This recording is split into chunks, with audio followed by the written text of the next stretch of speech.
จุลพันธ์อมรวิวัฒน์มาเป็นผู้ตอบกระทู้แทนนะครับตามข้อบังคับข้อ151นั้นก็ขอเชิญท่านสิริกัญญาครับ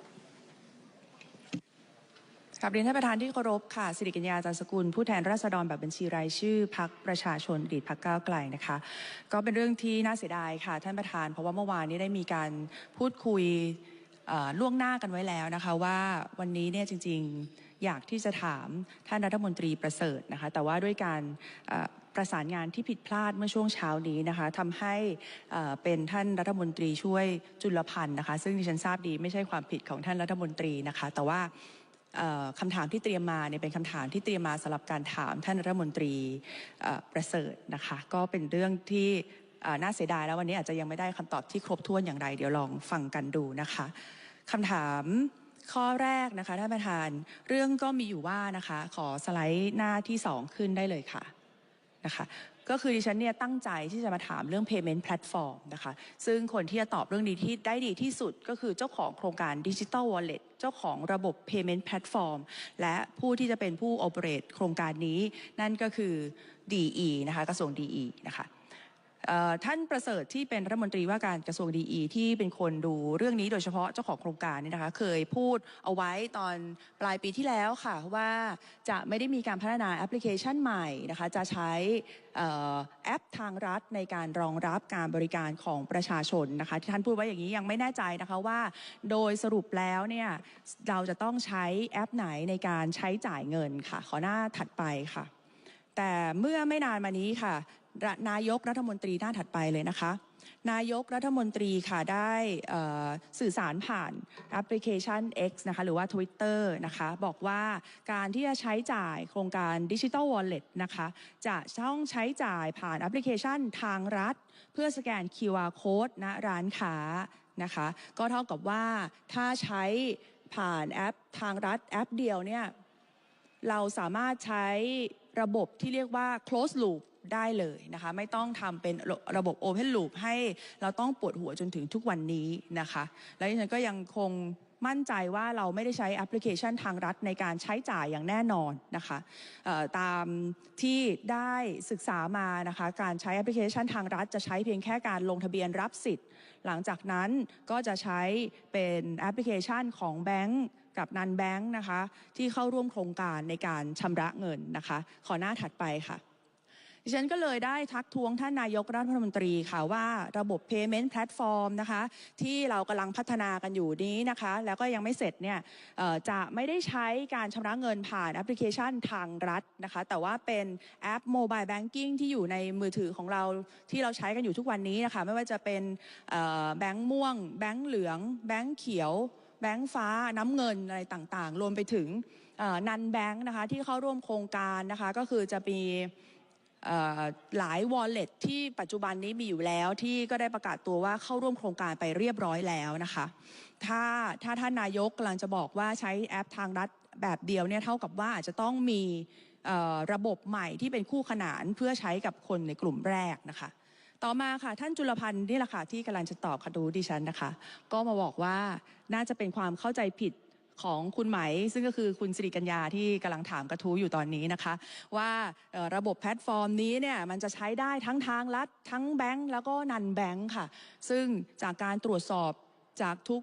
หน่วยงานแล้วนะคะก็ทุกคนยังยืนยันตามเดิมตามที่ได้มีการตกลงกันไว้ตั้งแต่ต้นว่าจะไม่ได้มีการใช้แอปทางรัฐในการชำระเงินค่ะวันนี้ท่านจุลพันธ์ได้มาตอบเองนะคะดิฉันก็คิดว่าท่านก็อาจจะยืนยันคำตอบของท่านหรือไม่แต่ว่านี่แหละค่ะปัญหาก็คือดิฉันอยากให้ท่านประเสริฐมาชี้ให้ดิฉันเห็นชัดๆสักทีนะคะว่าคำตอบที่ถูกต้องนั้นคืออะไรเราจะมีการพัฒนาแอปทางรัฐให้สามารถชำระเงินได้หรือไม่เพราะว่าในสโคปงานของการพัฒนาระบบ payment platform ไม่ได้ระบุให้มีการพัฒนาแอปทางรัฐสำหรับการชำระเงินนะคะตัวระบบ payment platform จะเป็นระบบแกนกลางนะคะหรือเราที่เรียกว่า core banking แล้วก็เอาระบบของแบงก์ต่างๆของนันแบงก์เนี่ยมาปลั๊กเชื่อมต่อนะคะเพื่อที่จะสามารถที่จะเปิดแอปของธนาคารขึ้นมาแล้วก็เข้าไปที่ Digital Wallet แล้วก็สามารถที่จะยิง QR Code จ่ายได้เลยนะคะดังนั้นเนี่ยถ้าท่านประเสริฐ ยังไม่มาตอบนะคะแต่ว่าอาจจะฝากส่งคำตอบให้ท่านจุลพันธ์เพื่อให้เกิดความกระจ่างชัดกับดิฉันนะคะส่วนคำถามสุดท้ายค่ะหน้าถัดไปนะคะเมื่อวานนี้นะคะมีโฆษกทีมโฆษกของพรรคเพื่อไทยนะคะเป็นสสผู้ทรงเกียรติในสภาแห่งนี้นี่เองนะคะก็ได้มีการมาทำแฟกต์เช็คนะคะในเรื่องของการที่จะไม่ซื้อเหล้าซื้อบุหรี่หรือว่าอะไรก็ตามนะคะแต่ว่าท่อนสุดท้ายค่ะที่ทำเอามึนงงกันไปทั้งวงการนะคะท่านบอกว่ารัฐบาลอยู่ระหว่างการเร่งพัฒนาระบบให้แอปพลิเคชันทางรัฐสามารถเชื่อมต่อข้อมูลจนสามารถรู้ได้ว่าสินค้าที่ประชาชนจะซื้อเป็นประเภทไหนซึ่งจะช่วยให้การทำงานมีประสิทธิภาพมากขึ้นอ่านถึงตรงนี้ Developer งงตาแตกแบงค์ที่เริ่มทำระบบไปแล้วงงนันแบงค์ที่เริ่มพัฒนาระบบไปแล้วงงว่าสรุปแล้วกำลังจะมีการออก API Blueprint เวอร์ชัน 1.3 หรือไม่เพราะเท่าที่เช็ค API Blueprint ทั้งหมดที่เคยได้ให้กับทางแบงค์และนันแบงค์ที่เข้าร่วมโครงการไปไม่มีการเก็บข้อมูลสินค้าแต่อย่างใดข้อมูลว่าประเภทสินค้าเป็นอะไร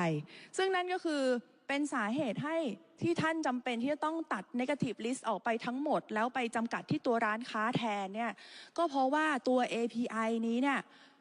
มันเช็คไม่ได้มันเช็คประเภทสินค้าไม่ได้มันไม่มีการที่จะต้องมาเก็บว่าพอคุณยิง QR code ซื้อไปแล้วต้องไปสแกนบาร์โค้ดอีกรอบหนึ่งว่าสินค้ามันเป็นประเภทอะไรนะคะดังนั้นสิ่งที่อยากให้ทางรัฐมนตรีนะคะที่ได้รับมอบหมายจากนายกรัฐมนตรีมาตอบในเรื่องนี้ก็ตอบให้หายสงสัยหน่อยว่า 1. ตกลงแอปทางรัฐยังใช้ชำระเงินในโครงการ Digital Wallet หรือไม่นะคะและข้อ 2 ก็คือว่าจะมีการเปลี่ยนแปลงตัว API Blueprint อีกรอบหนึ่งเป็นรอบที่ 3 รอบที่4นะคะเพื่อที่จะ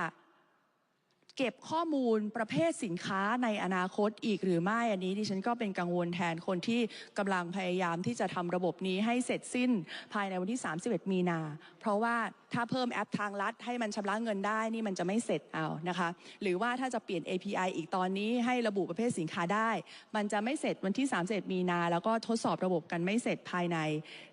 ไตรมาส 2หรือว่าต้นไตรมาส 3อย่างที่ท่านได้สัญญาเอาไว้ค่ะคำถามที่1ค่ะท่านประธานเชิญท่านรัฐมนตรีครับครับท่านประธานที่เคารพครับผมจุลพันธ์ อมรวิวัฒน์รัฐมนตรีช่วยว่าการกระทรวงการคลังนะครับก็ขอประทานโทษเป็น ตัวแทนของครม.มาตอบนะครับก็ได้รับมอบหมายมาจริงๆนะครับโดยท่านนายกรัฐมนตรีมอบหมายให้ท่านรัฐมนตรีว่าการกระทรวงการคลังซึ่งท่านก็ติดภารกิจแล้วก็มอบให้ผมมาตอบต้องเรียนอย่างนี้ครับเนื่องด้วยคำถามเนี่ยถามว่ามาตรการกระตุ้นเศรษฐกิจนะครับมันก็เลยยิงเรื่องมาที่กระทรวงการคลังเพราะว่าไม่ได้ถามในเรื่องของ payment platform โดยตรงนะครับอาจจะเป็นความคลาดเคลื่อนนะครับก็ต้องกราบขอประธานอภัยท่านสิริกัญญาซึ่งประเด็นนี้เนี่ยผมขอสั้นๆท่านประธานจริงๆแล้วเนี่ยมันมีการหารือกันนะครับว่าวันนี้เนี่ยเราทำเรื่องของกระทู้ถามสดด้วยวาจาเนี่ยนะครับมันเหมือนสอบปัญหาชาวเพราะว่าไม่รู้คำถามก่อนแล้วก็ไม่รู้ว่าคนถามมาก็พวกผมก็ต้องใช้ชาวปัญญาในการตอบแต่ถ้าอยากได้เนื้อหาอยากได้ข้อมูลเนี่ยนะครับเราอาจจะต้องมานั่งปรับเปลี่ยนว่าในอนาคตในกระทู้ถามสดก็ถามมาเลยนะครับจะได้เตรียมข้อมูลและเตรียมผู้ตอบที่มันตรงกับคำถามของท่านนะครับอย่างไรก็ตามในวันนี้ผมเองก็ถือว่าได้ดูในเรื่องของโครงการเติมเงิน 10,000 บาทเนี่ยมาทุกเฟสนะครับก็เป็นหนึ่งในคนที่อาจจะรู้พอสมควรซึ่งคำถามของท่านสิริกัญญาเนี่ยผมจะเรียนยืนยันอย่างนี้นะครับอย่างแรกนะครับเรื่องของ payment platform นะครับว่าสามารถสแกนในระบบทางรัฐได้หรือไม่ซึ่งท่านนายกรัฐมนตรีก็ถูกนะครับเพราะว่าสามารถดำเนินการได้ทั้ง2ทางในส่วนของผู้พัฒนาเนี่ยได้พัฒนาแบบคู่ขนานครับคือตัวระบบทางรัฐเองเนี่ยต้องเรียนอย่างนี้นะครับระบบทางรัฐเนี่ยไม่ใช่เรื่องของ payment platform DGA เนี่ยนะครับซึ่งเป็นหน่วยงานที่เป็นแอป developer ของรัฐเนี่ยนะครับได้พัฒนามา4ระบบครับตอนนี้มี1ระบบลงทะเบียนประชาชน2ระบบลงทะเบียนร้านค้า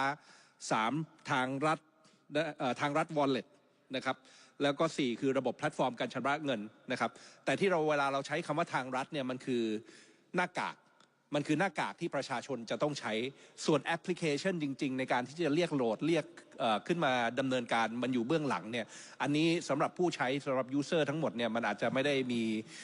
ความจำเป็นจะต้องไปรู้ว่าแอปพลิเคชันนั้นเป็นอะไรนะครับแต่กลไกในการที่จะสามารถดำเนินการในการชำระเงินเมื่อมีการเติมเงินหมื่นผ่านดิจิตอลวอลเล็ตไปยังประชาชนแล้วเนี่ยสามารถทำได้2ช่องทาง หนึ่งก็คือใช้ตัวแอปพลิเคชันทางรัฐนั่นแหละนะครับซึ่งก็กำลังพัฒนาอยู่แล้วเราก็คงมีความเชื่อมั่นว่าสามารถดำเนินการได้ครบถ้วนเพราะในอนาคตครับอย่างไรก็ตามในอนาคตเนี่ยตัวแอปพลิเคชันทางรัฐรวมถึงระบบการชำระเงินทั้งหมดเนี่ยมันจะเป็นระบบ payment platform การชำระเงินกลางของรัฐซึ่งประชาชนสามารถใช้ได้สำหรับเงินในประเภทต่างๆในอนาคตเราก็คงจะต้องโยกย้ายในเรื่องของสวัสดิการประเภทต่างๆมารวมศูนย์อยู่ในจุดเดียวนะครับซึ่งตรงนี้เนี่ยเราไปดูในเรื่องของแอปพลิเคชันในต่างประเทศถ้าท่านไปดูแอปพลิเคชันเช่นSG Live ของสิงคโปร์เนี่ยนะครับเป็นเช่นนั้นครับคือเปิดขึ้นมาเนี่ยจะมีสวัสดิการทุกประเภทที่รัฐเนี่ยมอบให้กับประชาชนอยู่ในที่เดียวคือแอปพลิเคชันตัวนี้นะครับเราก็ต้องพัฒนาไปให้ถึงนะครับสองก็คือในเรื่องของการเชื่อมต่อกับธนาคารทั้งสถาบันการเงินธนาคารพาณิชย์ทั้งนอนแบงค์ไม่ว่าจะเป็นเรื่องของกลุ่มที่เป็นpayment เป็น payment ของ wallet ที่ไม่ได้เป็นแบงค์เนี่ยนะครับทุกกลุ่มที่เข้าร่วมตอนนี้ก็มีความแจ้งความประสงค์เข้ามามากนะครับโดยเฉพาะแบงค์ใหญ่เนี่ยเข้าร่วมกับเราหมดนะครับซึ่งตรงนี้เป็นระบบที่เรียกว่า Open Loop อย่างที่ท่านได้เรียนก็คือการที่เขามาเชื่อมต่อกับเราโดยที่เขาไม่ได้เป็นคนทำในเรื่องของ settlement ในเรื่องของการเช็คคุณสมบัตินะครับการเช็คคุณสมบัติรวมถึงการเคลียร์ในเรื่องของการใช้การโอนการจ่ายเนี่ยเป็นเรื่องภายในของรัฐนะครับเราเพียงแค่เปิดประตูให้ทางธนาคารเหล่านั้นเนี่ยมาเชื่อมต่อเพื่อให้เกิดความสะดวกกับประชาชนเกิดความสะดวกและง่ายกับประชาชนเพราะมีความคุ้นชินกับแอปพลิเคชันที่เป็นเรื่องของ wallet เรื่องของการโอนจ่ายเงินของธนาคารโดยปกตินะครับอันนี้เป็นการสร้างความสะดวกให้กับผู้ใช้นะครับซึ่งสุดท้ายเนี่ยก็สามารถดำเนินการได้ทั้งสองทางทางเทคนิคลึกๆผมอาจจะตอบท่านไม่ชัดแต่ว่าอย่างไรก็ตามเนี่ยผมมีความเชื่อครับว่าถึงแม้ว่าท่านจะใช้แอปพลิเคชันของธนาคารในการชำระเงินและจ่ายเงินเนี่ยเข้าใจว่าสุดท้ายก็ต้องโหลดแอปพลิเคชันทางรัฐอยู่ดีเพื่อให้มันมีการลิงก์เกจระหว่าง2แอปพลิเคชันในการที่จะชำระเงินนะครับเวลาที่ทำเรื่องของแอปพลิเคชันในการที่จะโอนจ่ายเงินเนี่ยมันต้องมีความเชื่อมโยงทั้ง2ทางเพราะของธนาคารพาณิชย์เป็นในส่วนของผู้ใช้แต่ในส่วนของทางรัฐเองเนี่ยเป็นในส่วนที่จะไปเชื่อมโยงกับระบบในเรื่องของการทำ payment platform แล้วก็การ clearing บัญชีทั้งหมดการโอนบัญชีโอนเม็ดเงินทั้งหมดที่อยู่ด้านหลังนะครับเพราะฉะนั้นมันจำเป็นจะต้องโหลดทั้ง2อย่างอยู่แล้วนะครับแล้วก็เชื่อว่าตอนนี้ประชาชนที่ลงทะเบียนก็โหลดแอปพลิเคชันทางรัฐไปหมดแล้วขณะนี้มีผู้ที่ใช้งานแอปพลิเคชันทางรัฐเนี่ยรวมทั้งสิ้นเนี่ย34 ล้านคนนะครับเป็นแอปพลิเคชันของรัฐที่มีผู้ใช้งานมากที่สุดแล้วเราก็จะได้พัฒนามันต่อไปเพื่อให้มันเป็นแอปพลิเคชันกลางที่เป็นประโยชน์นะครับคำถามที่2ที่อยู่ในคำถามที่1นะครับก็คือเรื่องของการเช็คประเภทสินค้า เสียงหายการเช็คประเภทสินค้านะครับผมเรียนอย่างนี้ครับว่าต้องเข้าใจอย่างนี้นะครับกลไกที่เปลี่ยนทุกท่านเข้าใจถูกนะครับเพราะกลไกในการกำกับดูแลค่อนข้างยากเราเปิดโอกาสให้ร้านอย่างเช่นโชห่วยเนี่ยเข้ามาร่วมในโครงการในฐานะร้านค้านะครับร้านโชห่วยไม่มีสิ่งที่เรียกว่า point of sales ก็คือไอ้เครื่องในการที่จะกำกับว่าออกบินออกมาว่าคนนี้ซื้อรายการอะไรบ้างแล้วปริ้นเอาออกมาแล้วก็รายงานออกมาเป็นรายงานที่ถูกต้องเพราะฉะนั้นมันจะยืนยันไม่ได้เลยว่าสุดท้ายเขาใช้อะไรในเขาไปซื้ออะไรในร้านค้านั้นๆนะครับสิ่งที่มันอาจจะเกิดตามมาคือหากเราไปกำกับในเรื่องของสินค้าเนี่ยฟรอดจะเยอะมากสิ่งที่เรียกว่าการใช้ผิดประเภทแล้วสุดท้ายมันจะเกิดคดีความเต็มไปหมดกับร้านค้าขนาดเล็กเหล่านั้นนะครับวันนี้เราก็เลยมีข้อเสนอมาจากหน่วยงานที่เข้าร่วมประชุมด้วยกันเนี่ยบอกว่าเราปรับเปลี่ยนเอาเรื่องของ negative list ออกสินค้าต้องห้ามออกแล้วไปล็อกในเรื่องของร้านค้าเองนะครับซึ่งตรงนี้เนี่ยก็เป็นอย่างที่ท่านได้ทราบนะครับเราก็ได้ปรับเปลี่ยนมาซึ่งอย่างแรกเลยก็คือดึงดูดให้กับร้านค้าขนาดเล็กเช่นโชห่วยเหล่านี้เนี่ยเข้ามาร่วมกับเราให้มากที่สุด2ก็คือเขาปลอดภัยจากเรื่องที่จะบอกว่านำไปใช้แล้วผิดประเภทนะครับนำไปใช้แล้วผิดกฎหมายแล้วต้องเกิดคดีความกันขึ้นมาจุดนี้เราปิดป้องหมดแล้วนะครับในส่วนของสินค้าเนี่ยผมต้องเรียนอย่างนี้ครับมันคงจะเป็นการสื่อสารของท่านรัฐมนตรีว่าการครับซึ่งท่านมีความประสงค์ที่ดีนะครับท่านใช้คำว่าการ ที่เราตอนนี้เนี่ยเรายังไม่สามารถตรวจสอบเรื่องของสินค้าประเภทสินค้าที่ซื้อได้แต่สุดท้ายแอปพลิเคชันของเราเนี่ยก็ต้องพัฒนาครับมันไม่ใช่แอปพลิเคชันของรัฐอยู่แล้วครับในข้อเท็จจริงคนที่จะต้องพัฒนาในเรื่องนี้ก็คือร้านค้าครับที่เขาจะต้องเป็นผู้ที่จะต้องมีแอปพลิเคชันในการบอกว่าผู้ซื้ออะไรผู้ขายไอเทมอะไรนั่นคือจุดที่เป็น point of sales ไม่ใช่รัฐและเขาจะแจ้งเข้ามาที่เราหากในที่สุดแล้วระบบเราเชื่อมต่อกันนะครับวันนี้เราเอื้อมมือไปแล้วเราจะเชื่อมต่อกับพี่น้องประชาชนกับภาคร้านค้าต่างๆนะครับแต่ข้อมูลเหล่านี้ทางร้านค้าโดยเฉพาะขนาดเล็กอย่างที่ผมยกตัวอย่างโชห่วยเนี่ยเขาไม่มีการเก็บครับแต่ในที่สุดครับรัฐบาลเนี่ยเราก็มองเป้าสำหรับประเทศไทยเนี่ยให้เป็นประเทศที่มันมีความคุ้นชินมีไอ้ดิจิทัลอะดอปชันให้มันมากที่สุดเนี่ยนะครับสุดท้ายผมก็เชื่อครับว่าการพัฒนาไปเรื่อยๆนะครับร้านค้าเหล่านั้นก็จะพัฒนาในเรื่องของแอปพลิเคชันในส่วนตัวเพราะว่ามันจะช่วยทั้งเรื่องของการทำบัญชีรับจ่ายการที่จะสร้างเม็ดเงินทำให้เกิดผลกำไรให้มันได้มากที่สุดมันเป็นประโยชน์กับเขาอยู่แล้วในที่สุดเนี่ยการพัฒนาต่อเนื่องไปเรื่อยๆเขาก็คงจะได้รับเอาแอปพลิเคชันลักษณะนั้นมาและในที่สุดวันหนึ่งเนี่ยผมก็เชื่อว่าเราจะได้ข้อมูล